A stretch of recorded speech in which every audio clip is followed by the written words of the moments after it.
Our next speaker is Paul Carpenter from the side of BSc. Paul represents the DARE, or should I say DARE projects, which is a follow-up of the EPI activity. Paul, for several years, has been the principal investigator from the side of BSc in projects such as Euroserver, Exanode, EuroExa, probably I'm skipping some. His interests are broadly in the area of programming models and associated technologies. And he's now leading the activities within DARE in coordinating the various software-related efforts, I think, across the entire stack. So thank you, Paul, for taking the time to be with us. Please go ahead. Thank you for the kind invitation, introduction, and the invitation to speak here. It's a pleasure to be at this EPI workshop, also to be in Forth again. So, as Manolo said, I'm going to give an overview of the DARE project. So I'll call it DARE. I know there's some controversy, DARE versus DARA. It's quite a high-level presentation, and it's more related to plans than outputs or insights, since we've just completed month 6 of the project. So SGA1 is the first 3-year project of this endeavor. So actually the FPA envisions a 9-year effort. So it's this first SGA that's developing the fundamental technologies, then a second SGA, and then a 3-year procurement phase. It's already been mentioned the importance of having European supercomputer technology for the various reasons that were given. The geopolitical reasons are super important. Financial, money, economic is also important given the low market share, and also security. So there's 3 key ideas in this project, or basically the fundamental of this project. So it's RISC-V. So we're betting on RISC-V, the open standard, of course, with proprietary implementations. So personally, well, BSc has been active in RISC-V for a long time in the previous efforts, and we're building on projects such as EPI, the Zetascale lab, also at BSc. I joined the RISC-V effort quite recently. I was actually, before I was at BSc, I was at ARM, and it's really amazing to see the growth in RISC-V. I was at RISC-V Europe in Paris earlier this year, and it's looking very good for the RISC-V system. We're also using chiplet integration, so it was very interesting to see the talk by Denny earlier this morning, who gave the motivation for chiplets, which we 100% agree with. We also have mostly open source software stack being ported to and optimized for RISC-V and the devices. So in one level more detail in terms of what we're doing in the project, we're designing and taping out 3 RISC-V based chiplets in advanced technology. I can't say what technology, but advanced technology. There's a vector processor from OpenChip, which is targeted at traditional HPC workloads, but also HPC plus AI. There's an AI inference accelerator from Accelera, which is targeted at inference within HPC applications. And there's a general purpose processor from CodaSIP, which is targeted for HPC. We're developing the complete software stack, and as Manolo said, that's where my main contribution to the project is. We also have hardware, software, co-design throughout the project. I should say this is not just between hardware and software, it's among multiple software layers and the hardware. So in the initial months of the project, we've put quite a bit of focus on input to the architectural spec. But right now, I would say a lot of the work to be done is actually between the application and the compiler, maybe between the application and the libraries also. I'll speak more about this. And then, of course, we hope to strengthen the European industry and research landscape. So on the right-hand side, you can see which countries are involved, which is most of them in Europe, including UK. On the left-hand side is the structure of the project. So it's led by BST. So of course they do the coordination. We also have the road mapping. As I said, it's the beginning of a 9-year vision. So at this point, we're defining the approach to be taken in the second SGA. So that's the road mapping task. Then, of course, we've got 3 technical areas. I should say a technical area is like a stream or a pillar. We call them technical areas in this project. So there's 1 per hardware device, led, of course, by the company involved.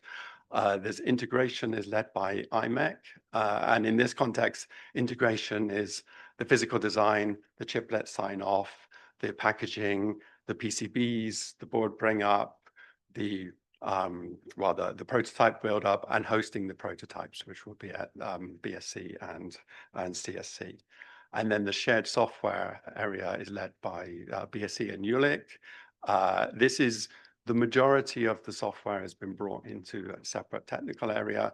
The exception is the lowest level parts. So the firmware, the drivers, and the back-end LLVM compilers are taken charge of by the companies involved. But the rest of the software stack, including the applications, and actually the co-design is also driven from the software technical area.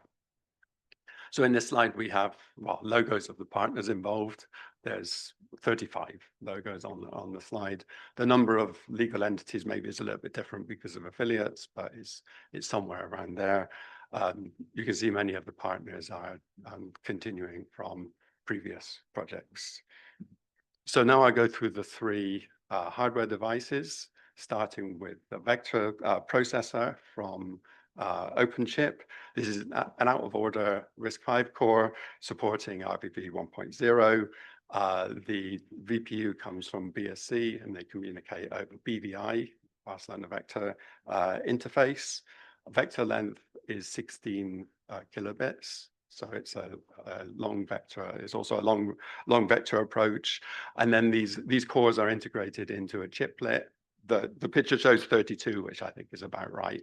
Number of cores on the CPU, and then multiple chiplets and high bandwidth memory on the interposer. And then for the purposes of the prototype that we're building, this will be integrated onto PCIe. So it says very small, I don't know if you can read below PCIe card, it says schematic representation. So it may not actually be a PCIe form factor, since for board for device bring up, maybe we use a development card, and in the project, it doesn't really make sense to design 2 PCBs. We'll probably use a dev board in the prototype. Also, an important thing to say is that the vector processor is not an accelerator. OpenChip does, on the website, it positions itself as an accelerator company, but this is a full CPU. So within the project, it will host a full OS like any other node, and run main, of course, and run the software. The second processor is a general purpose processor from GPP. Sorry, from Codasip. This is an IP core. Right, it will be tape type, but it's not. The product is an IP core that is configurable and customizable. This means that they have a tool known as Codasip Studio, in which you can configure your processor. So obvious things like cache sizes can be selected, but also architectural features. For instance, Codasip has a large different activity on security related to Cherry, and I understand this is a tick box in their Codasip Studio approach, even though it's quite an intrusive change. So it's customizable. Sorry, it's configurable, also customizable in that they have a methodology to add instructions in a safe way. So they can be defined in a certain way, and then the LLVM compiler can be generated, I guess, to target the instructions through intrinsics. So within the project, the chiplets, again, this is chiplets, will have multiple cores. These will be integrated on an interposer, oh, sorry, system in package, multiple codesip chiplets alongside multiple accelera chiplets. I think the picture shows 2 of each. This is not yet decided, or at least not publicly, what the ratios and numbers are, but some numbers of them with the die-to-die interface between the chiplets and DDR memory. So I think I said most things here. So for AIPU, they're designing a chiplet targeted for AI inference, as I said, and I think there's some, there's the targeted markets, which are AI accelerated at HPC, things like physically inspired neural networks, and also generative and foundation models. I think there's some repetition with the previous slide in terms of the integration with codesip. So the Accelera approach is quite interesting because it's an in-memory computing architecture. So on the left-hand side, you can see a diagram of the chiplet, which contains a system controller chip, system controller core based on RISC-V to do the scheduling and so on. And then multiple AI cores, plus the L2 cache and the interfaces to the external world. And then the AI cores contain the L1 and a depth-wise convolution processing unit, another processing unit that's used for activation functions and other computations, and then basically a grid of interleaved storage cells and compute elements. So this allows the very high bandwidth required for inference. And then for the integration, I said the integration involves the physical design, also the packaging aspects and the design of the substrate for the Accelera plus codesip approach, and the interposer for the OpenChip plus HBM. PCB design fabs and bring up and so on. The prototype will be a number of nodes, maybe more or less, let's say a rack's worth of nodes. Each node has, I said, I don't know if I forgot to say that the Accelera was also integrated on PCIe. So we have 2 PCIe cards, or 2 different types of PCIe cards, and then these have to be plugged into somewhere, so they're plugged into an x86 node, which would be responsible for the bring up and the powering and so on. And then each of these nodes will have NVMe for storage, as well as InfiniBand for the networking. There's also, it's here because it's related to integration. IMEC is working on a simulator model known as a digital twin that can be used for analysis at a scale larger than the single rack that we're actually building. So software stack, this is where maybe I get a bit more comfortable because it's my own area. So I was happy to see multiple mentions of the importance of software to the ecosystem, and that's why we make a large investment on software. One quote that I think is quite interesting is the claim that NVIDIA has more software engineers than hardware engineers, and it makes sense, and it contributes to their success compared with, let's say, AMD, which I understand has failed partly for software reasons. So as a community, we have a lot of catch up to do on the hardware side in terms of market adoption, but we are rather strong on the applications and software side. So we build on these strengths. As I said, the co-design is continuous throughout the project. So we are focusing right now on the tape out, or the architectural spec for the hardware tape out, but then the attention will move then more to the software layers and the second generation SGA2 design. Clearly, we are porting and optimizing the software stack to work well on the devices, and of course, pushing back to open source communities. So this is one thing we've defined very clearly with all the partners what the strategy is to push their contributions back upstream.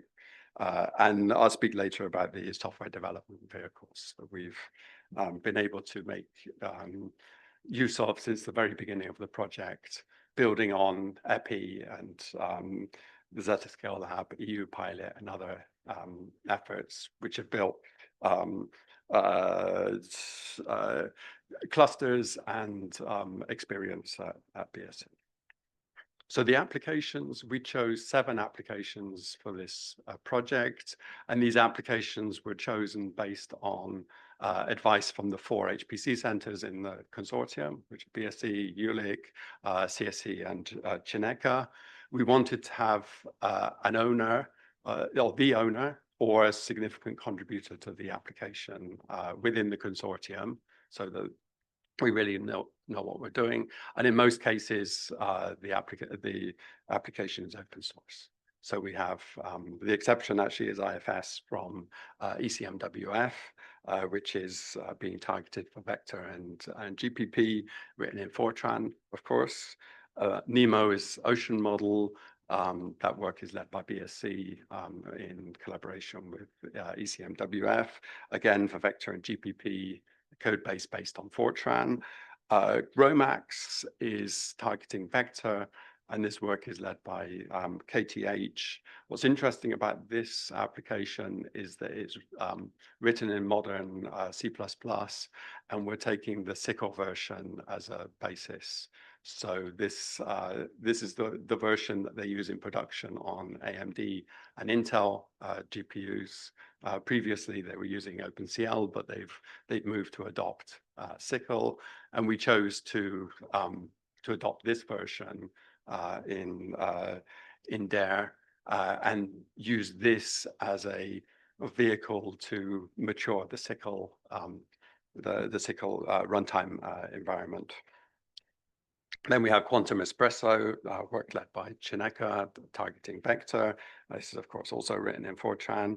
And then we have 3 AI use cases. So we have a combined AI plus GPP use case for small scale air quality prediction.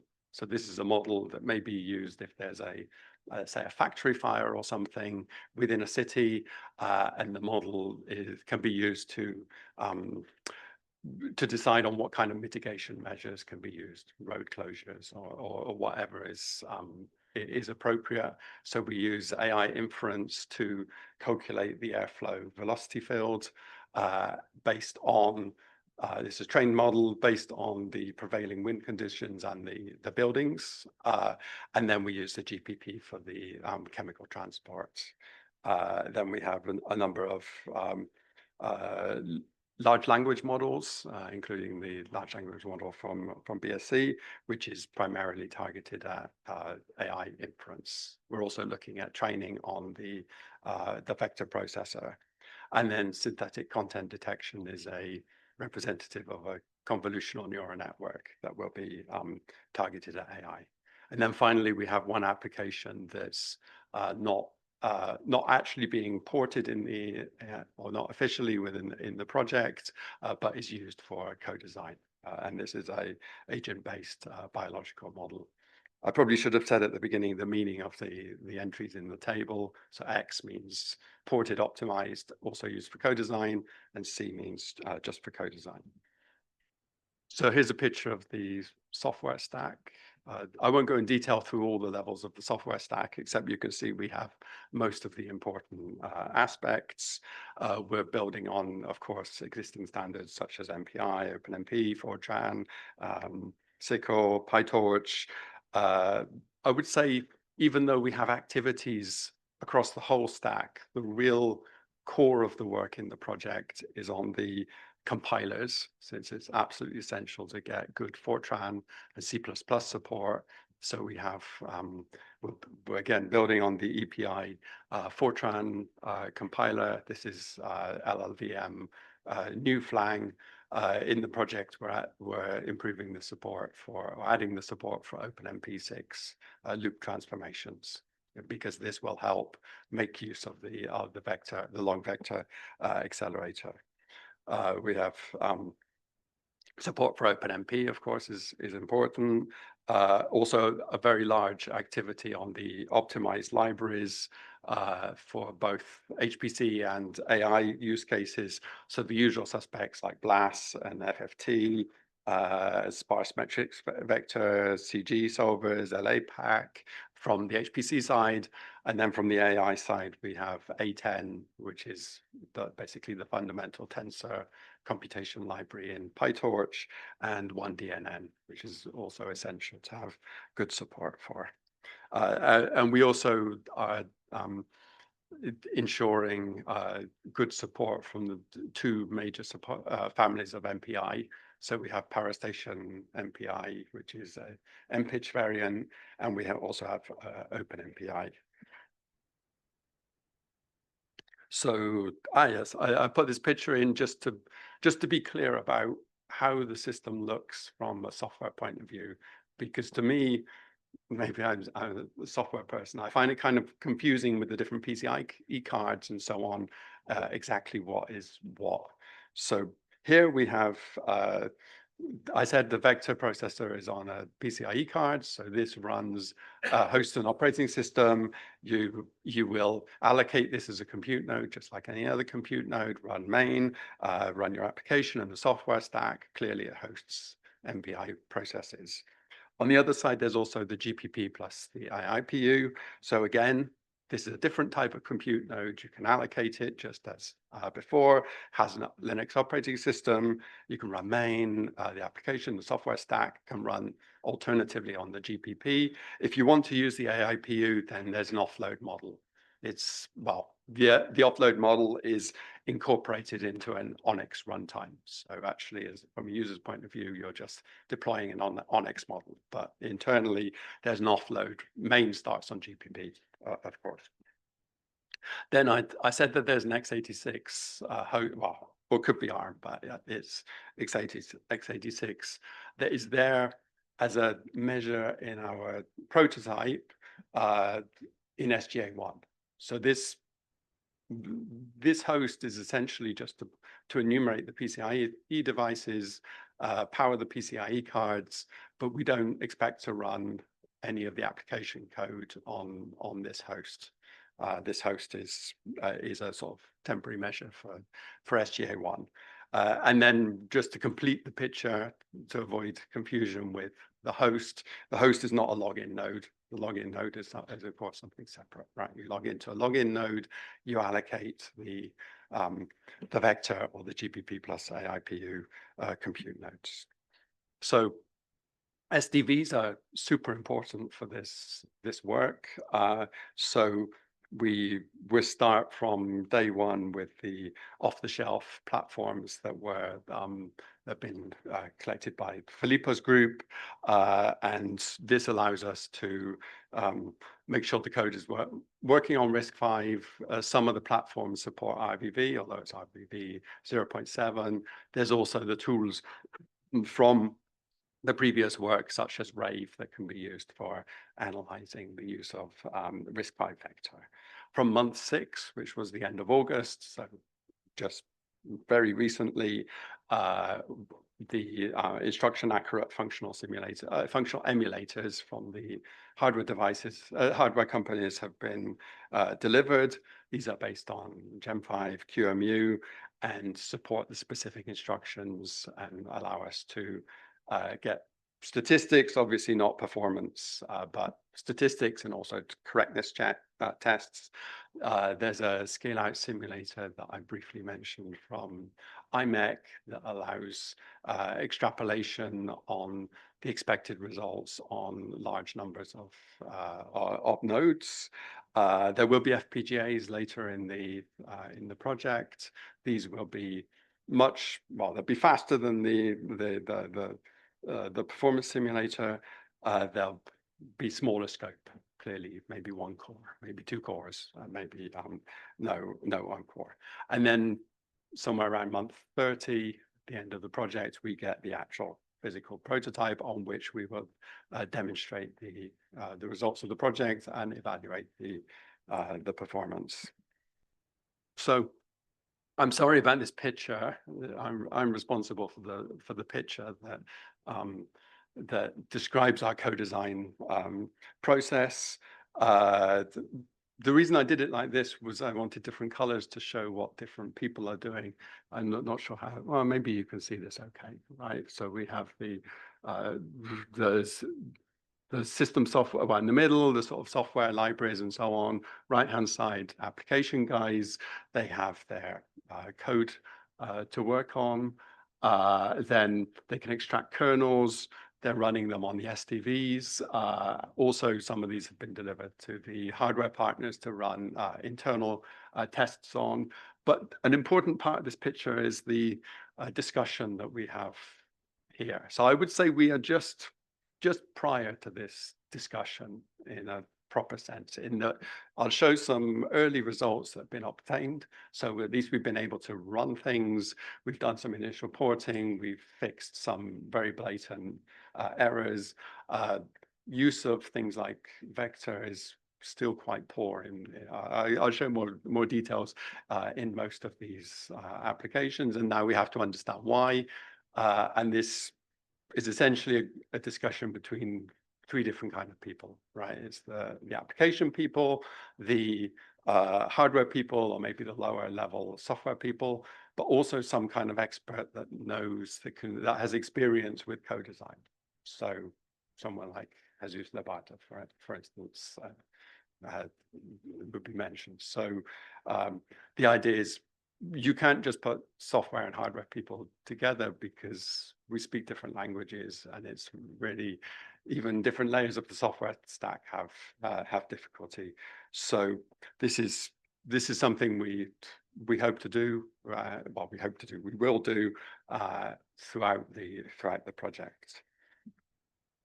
So I put one slide in based on some slides from Filippo about Rave. I hope you don't heckle me in my presentation of Rave. I put this in because I'll show a few results very quickly from Rave. I guess many people in this room are probably familiar with it. Is that right, Filippo? Most people will know this. So they know it's a QEMU plugin that allows you to run RISC-V programs on any machine, so it's portable, supports the vector RVV 1.0 instructions, spits out a trace, spits out statistics. It can be statistics for defined regions of the program. So I'll show some results very briefly from that. Some comments about the co-design parameters. So as I said, we've been focused, month 6 architecture freeze is quite early in the project. So we've been focused on trying to get some results to help the hardware partners. I've been asked not to speak about a few of the activities, but I can speak about some of the others. So memory capacity is important. Especially for the high bandwidth memory on the VEC. The VPU setup, so the vector length is kind of set, but the data path length and various other parameters, architectural parameters, are not defined yet. So they wanted, OpenChip wanted some feedback on this. And the choice of AI data types for the inference engine was also important. So we did some work with quantization of the AI apps. This is actually one thing where I can't present the outcomes of that, because from the outcomes of that, you could guess what data types would be supported in the next Accelera chip. Cache sizes and organization is the next thing to look at. We were told that this is not required for the architectural spec, but this will be required very soon in the development process. So at the end of August, we collected together the results as they are right now at the end of August. Unfortunately, it's a confidential deliverable, so I can't really say much, but we are talking about making an open access or maybe even a journal submission based on some of the results with a bit more development. So in this document, we define the applications. We also defined, this is very important, the use cases, because the results, of course, depend on the use cases that you put into the applications. So we wanted to put the focus on production use cases in terms of that's what we're trying to achieve. So when we do, for instance, memory capacity, we should be thinking in terms of production use cases. But then, of course, to run on the prototypes that we have now and the prototype we'll have at the end of the project, as well as internal simulators, we need to define some smaller use cases and dwarfs and so on. And this has been done. So super quickly, memory capacity. As I said, this is important for the HBM. Actually, ECMWF were very concerned about the memory capacity because they had painful experience with Fugaku running out of memory. And actually, as Jesus said, right, memory capacity seems pretty simple, but when you run out of memory, you have a problem. So maybe I don't need to go into too much detail here. There's some numbers that were obtained in terms of amount of gigabytes for the different applications. Also comes back to the use case that's chosen, but also this requires some thinking in terms of how much of the workload are you going to put on each node. So you also need to have in the back of your mind what the expected performance of each node is. We of course have KPIs in the project description to ballpark the number of gigaflops per node. Based on that, you can imagine how many nodes you're going to use, and based on that, you can figure out the memory capacity. So VPU setup, I've got 4 slides from 4 different applications targeted at VEC.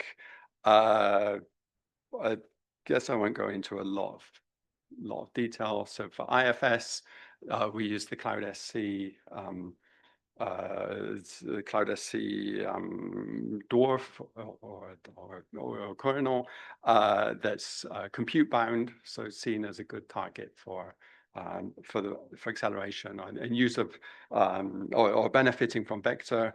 Right now, there's a very small number of vector instructions. In terms of number of instructions, it's only 0.5% for the kernel, and also the vector length is only half the vector length. If it's a 16K bit vector, this is in number of elements.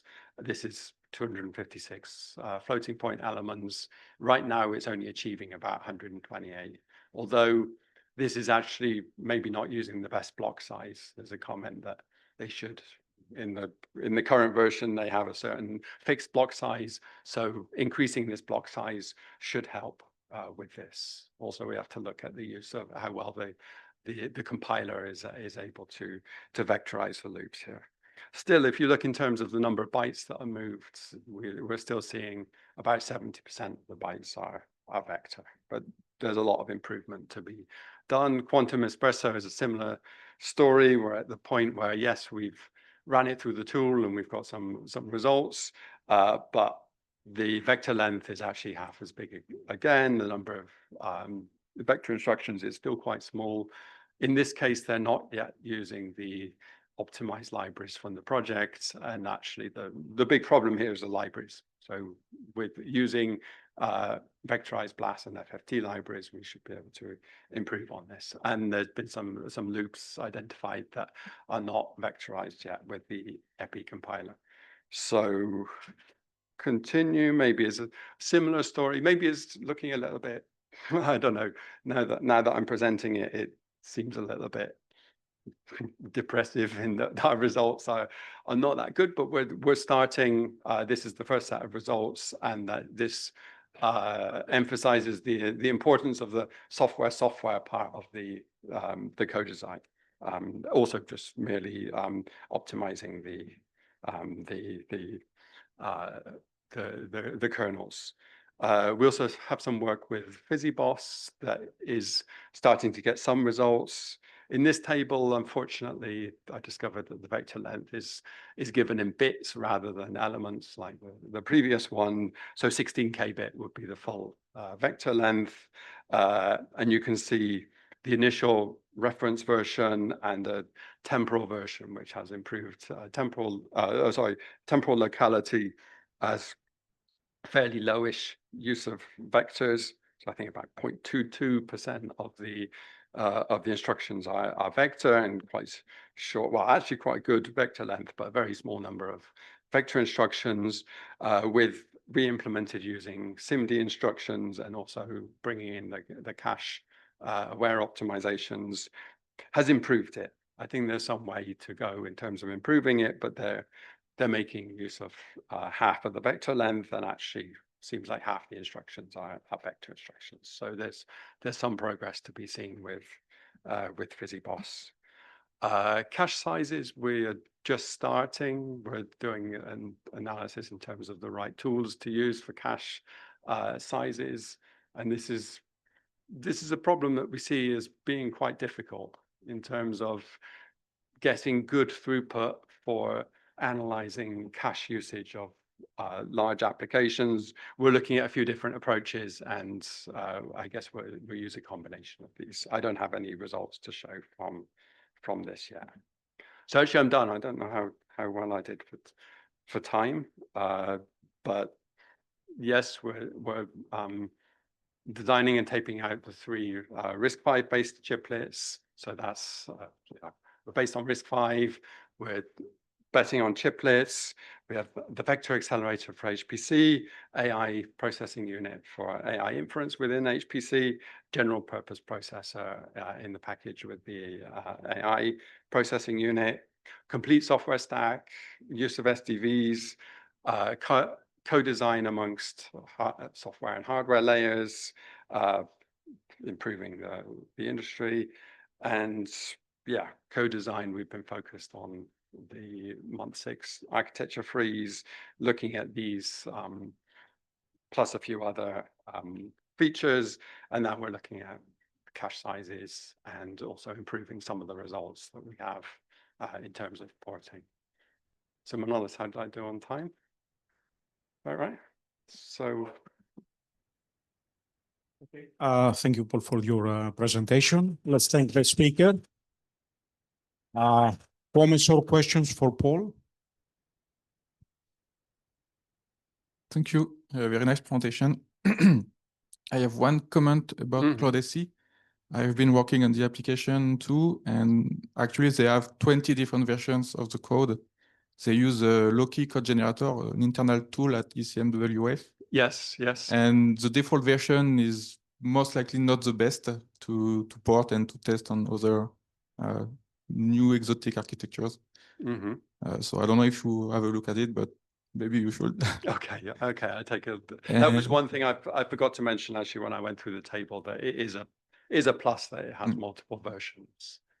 And second is a question regarding MPI. If you want to push this, this project to exascale or further, it will surely not. You will surely not have one exascale on one RISC-V or one VEC. So you will need to have the system scale outside of your chip. Yes. And for the CPU part, the GPP1, you will just have a PCI link and it will work fine with Mellanox, BXI, whatever NIC. But if you want to have the same performance with the accelerator, you will need to have something like a nickel and the GPU or the accelerator directly communicating with the other ones. Is it already in the box plan, or I don't know if you have comments on that? Yes, yes. Sorry, I probably didn't emphasize that as well as I should have. So in the first phase, the SGA1, we are putting the devices on PCIe cards. This is for convenience so that we can, it is an easy way to do it. But the plan is that the devices would themselves be PCIe hosts rather than being connected via PCIe. And it's part of the road mapping, I guess, exactly how the interface will be. But for sure, you're absolutely right. The approach that we're putting together in SGA1 is just for is just appropriate for small scale and prototyping. Any further question or comment for Paul? Okay, if not, let's thank our speaker.